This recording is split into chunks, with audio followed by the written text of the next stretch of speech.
mi historia es simple porque desde chavito siempre me ha gustado hacer deporte, ¿no? Ya sabes, en la escuela jugando fútbol y luego ya la vida te va llevando, después me dediqué a jugar un rato frontón y cosas así. Hasta que me di cuenta que tenía que buscar un deporte en donde pudiera yo hacerlo en forma casi individual. En el año de 2010 es cuando yo conozco a Julio Valle, que es mi entrenador, en este lugar precisamente.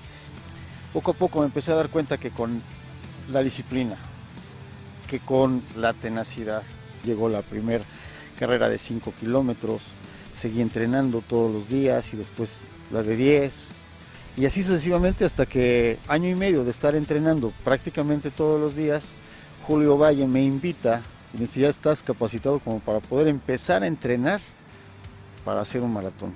Estamos hablando de abril de 2011, que fue Lala, sí, el Torreón, la comarca lagunera, mi primer maratón. En aquella época empezaba a gestarse el que Abbott adoptara una medalla, o sea, un premio, un reconocimiento a los 6 maratones más importantes del mundo, que es ahí a donde entonces me empecé a dar cuenta que podía buscarlos. Y el siguiente maratón después de haber corrido Lala fue Berlín, que es el primer maratón mayor que yo hice. Y después de Berlín sufrí una lesión que me dejó entrenando, vaya, con descanso activo, pero un año fuera. Mi máximo temor era Boston. ¿Por qué Boston? Porque para Boston necesitaba calificar. Tú necesitas en un maratón previo hacer un tiempo determinado. Teniendo 55 años necesitaba 3:30. Y entonces había que bajar de 3:47, que era mi mejor tiempo, a 3:30. Finalmente mi coach habla conmigo y me dijo: bueno, pues entonces vamos a tener que bajar de peso y hacer otro tipo de entrenamiento. Llegó Tokio, un mayor. Y en Tokio hice 3 horas con 33 minutos. Hacen el plano, el maratón de Tokio, y además de eso yo cambio de categoría. Me dan 10 minutos más. Entonces, en lugar de 3:30 es 3:40, pero yo entrené para hacer 3:30. Terminé el maratón con 3:33. Si esos 7 minutos de diferencia me dieron el colchón para participar en Boston. Cuando yo recibí el correo de que yo estaba adentro, fue un grito de alegría y felicidad. Y resulta con que recibo un correo de parte de Plaza Maratones donde me dicen: Roberto Pastrana, nosotros te ofrecemos el maratón de Londres 2018.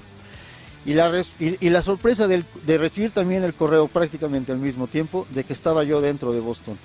Boston se corrió el 16 de abril y el 22 de abril se corría a Londres. Pero con estos dos completaba yo mis 6 majors.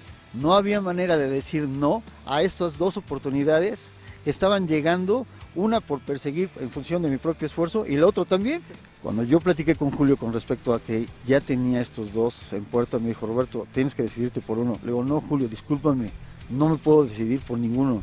Tengo que hacer los 2 y quiero pedirte tu ayuda. Es una locura. Quiero que tú sepas que entre maratón y maratón, mínimo 3 meses de recuperación. En este caso yo iba a tener menos de una semana de recuperación. ¿Qué cosa es lo que tuve que hacer? Al gimnasio, porque lo que se necesita es resistencia. Y la resistencia te lo da la fuerza. Entonces, aparte de estar entrenando acá, era irse al gimnasio a hacer pesas, pero nunca claudicando. Mi máximo riesgo que yo estaba considerando en ese momento era precisamente en que yo no pudiera terminar el segundo maratón, que era el de Londres, en menos de 4 horas. Fíjate que cuando yo llegué a Boston, yo empecé a darme cuenta que el clima estaba muy frío. El día del maratón salimos a menos 2 grados centígrados con un viento en contra de no sé cuántas millas o kilómetros para atrás. O sea, y además de eso, la ruta muy difícil, que de los 6 es el más complicado porque tiene subidas y bajadas, y así te pasas los 42 kilómetros. Y gracias a Dios, 3:38. Volví a quedar en el nivel en el que yo puedo otra vez volver a participar en Boston. Había que salir al día siguiente había que tomar un vuelo de avión para de Boston llegar a Londres. Entonces había nada más de martes a sábado para reponerse. Venía yo de un maratón, de haberme deshidratado.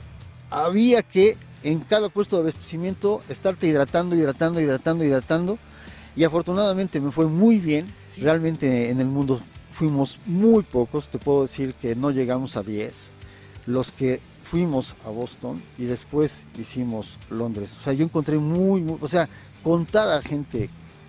Una vez que ya pasó todo esto, yo siempre también he tenido la ilusión de México 68, y te platico esto porque hay un serial en la Ciudad de México que empezó desde la M con el primer maratón, y así cada una de las letras hasta formar la O. Este finales de agosto es el maratón de la Ciudad de México y viene la O del olimpismo. Y ese es el siguiente reto que yo tengo para culminar este año.